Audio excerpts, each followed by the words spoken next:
नमस्कार दोस्तों, स्वागत है आप सभी का आपके अपने YouTube चैनल क्लियर एग्ज़ाम पर। आज मैं आपको सामान्य विज्ञान से संबंधित प्रकाश चैप्टर के कुछ महत्वपूर्ण प्रश्नों के बारे में डिस्कस कराऊंगी। ये video UP PCS pre exam, UP junior added भर्ती परीक्षा, UP BEd exam, UP GIC exam और अदर स्टेट से रिलेटेड जितने भी एग्ज़ाम हैं जिनमें जनरल साइंस के क्वेश्चन पूछे जाते हैं उस सब के लिए उपयोगी है। चलिए बढ़ते हैं अपने अगले प्रश्न की ओर।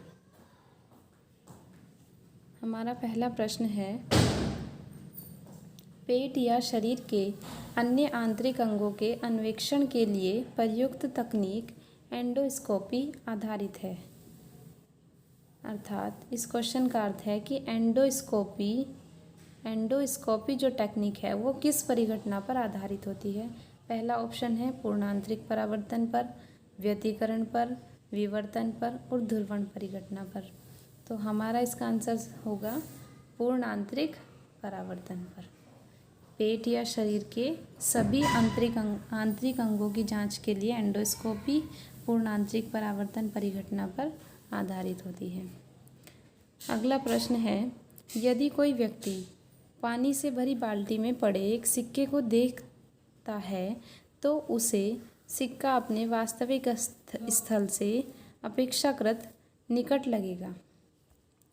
दूसरा कथन है, यदि जल के अंदर कोई व्यक्ति जल से ऊपर एक सिक्के को देखता है तो सिक्का अपने वास्तविक स्थल से अपेक्षाकृत अधिक ऊंचाई पर लगेगा। ये दो कथन दिए गए हैं और इन पर हमें विचार करना है। अब हमारे ऑप्शन होंगे 1 और 2, केवल 1, केवल 2 और ना तो 1 ना तो 2। यदि हम प्रश्न की गहराई को देखें, ऐसे प्रश्न यूपी PCS में पूछे जाते हैं कथनों से रिलेटेड। यदि कोई व्यक्ति पानी से भरी बाल्टी में एक पड़े सिक्के को देखता है तो उस सिक्का अपने वास्तविक स्थल से अपेक्षाकृत निकट लगेगा। ऐसा क्यों होता है? प्रकाश के अपवर्तन के कारण पानी से भरी बाल्टी में पड़ा हुआ सिक्का ऊपर उठा हुआ दिखाई देता है। बाल्टी की तली ही ऊपर उठी हुई दिखाई देती है, इसलिए हमें पानी की गहराई बहुत कम लगती है। इसके विपरीत जब हम किसी बाहर की वस्तु को पानी के अंदर से देखते हैं तो वह अपने वास्तविक स्थान से हटकर जल से दूर दिखाई देती है। इसलिए यदि हम देखें तो दोनों ऑप्शन सही हैं। तो इसका आंसर होगा कथन 1 और 2। इस तरह के प्रश्न यूपी PCS प्री एग्ज़ाम में पूछे जाते हैं। कथन 1 और 2 दोनों सही हैं। अगला हमारा प्रश्न है, 2 समतल दर्पणों को 90 डिग्री के कोण पर रखा गया है और उनके बीच एक मोमबत्ती जल रही है। दर्पणों में मोमबत्ती के कितने प्रतिबिंब दिखाई देंगे? इसमें हमें एंगल दिया गया है और दोनों दर्पणों के बीच मोमबत्ती जल रही है। दर्पण में मोमबत्ती के कितने प्रतिबिंब दिखाई देंगे? यदि हमें प्रतिबिंबों की संख्या ज्ञात करनी है तो हमें एक फॉर्मूला याद करना पड़ेगा। 360/θ-1 ये प्रतिबिंबों की संख्या का सूत्र है। प्रतिबिंब यदि हम इसमें निकालें तो कितने होंगे? 360/90-1 = 90 से यदि 360 को डिवाइड करेंगे तो 4 आएगा।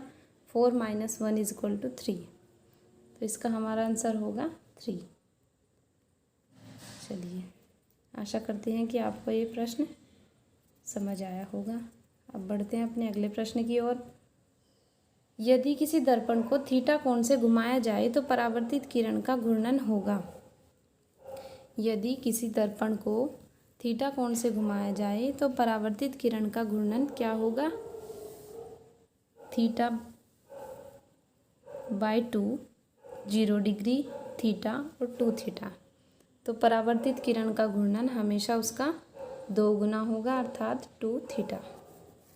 जो भी हमें थीटा दिया होगा उसमें 2 की गुना कर देंगे, इसका अर्थ होगा 2 थीटा। अगले प्रश्न की ओर बढ़ते हैं। 2 मीटर लंबे मनुष्य को अपनी संपूर्ण लंबाई को देखने में कितने मीटर लंबा दर्पण चाहिए? जब भी हमें इस तरह का प्रश्न दिया होता है जिसमें मनुष्य की लंबाई दी हो और दर्पण की लंबाई पूछी हो, तो ऐसे प्रश्न में हम क्या करेंगे, जिस दर्पण की हमें आवश्यकता होती है वो हमेशा मनुष्य की लंबाई का आधा होता है।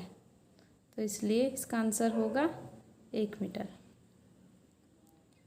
चलिए बढ़ते हैं अपने अगले प्रश्न की ओर। अगला प्रश्न है, पूर्ण आंतरिक परावर्तन होता है जब प्रकाश जाता है। तो पूर्ण आंतरिक परावर्तन कब होता है?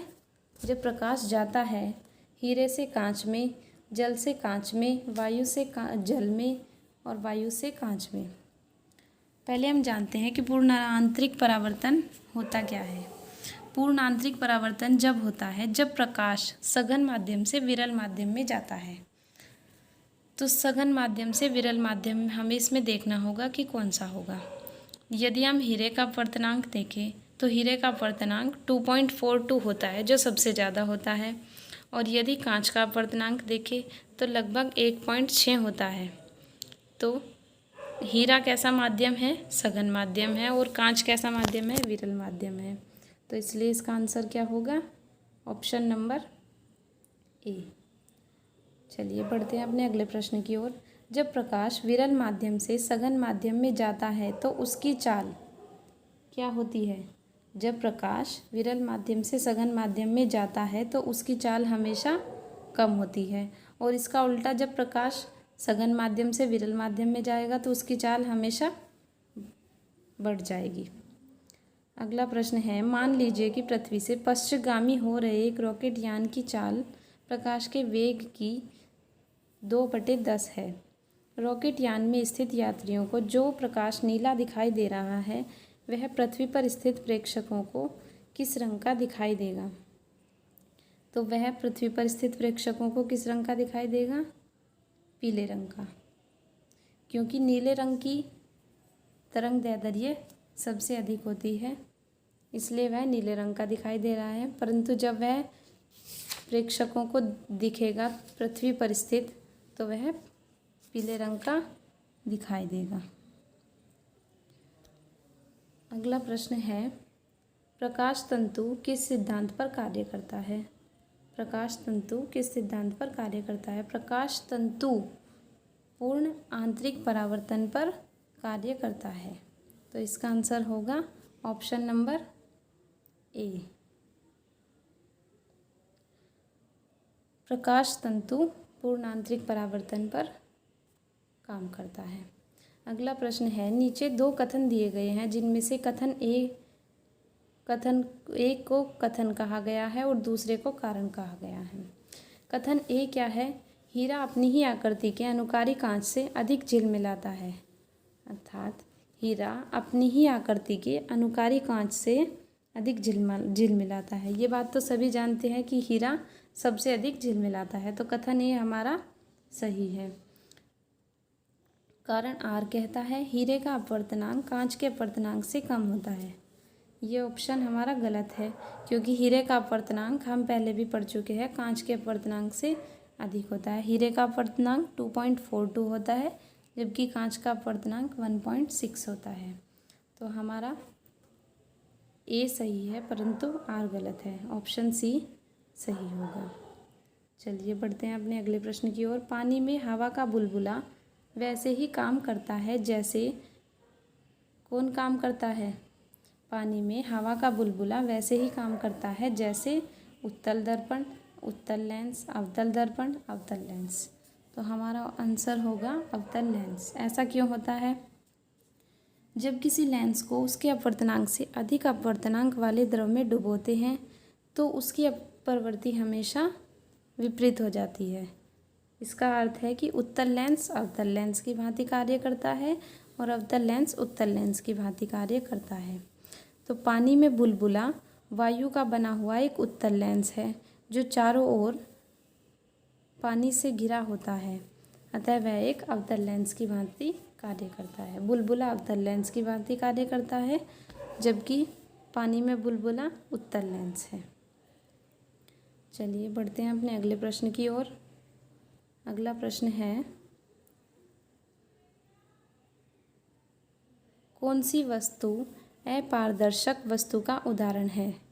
अपारदर्शक वस्तु का उदाहरण है तेल लगा हुआ कागज। अगला प्रश्न है, भली भांति काटा गया हीरा चमकीला मालूम होता है क्योंकि क्यों होता है? भली भांति काटा गया हीरा चमकीला मालूम होता है क्योंकि इसमें पूर्ण आंतरिक परावर्तन होता है। पूर्ण आंतरिक परावर्तन के कारण ही हीरा चमक प्रदान करता है। अगला है, यदि जल से भरे हुए बर्तन में किसी छड़ को आंशिक रूप से डुबोया जाए तो यह डूबने के बिंदु पर मुड़ी हुई प्रतीत होती है क्योंकि जल की सतह पर अपवर्तन होता है। जल की सतह पर जब अपवर्तन होगा तो जल से भरे हुए बर्तन में जब हम किसी छड़ को आंशिक रूप से डुबोएंगे तो डूबने के बिंदु पर वह छड़ हमें मुड़ी हुई प्रतीत होगी। ऑप्शन ए हमारा सही होगा। यदि लेंस द्वारा देखने पर अक्षरों का आकार छोटा दिखाई देता है तो वह कौन सा लेंस होता है? अवतल लेंस।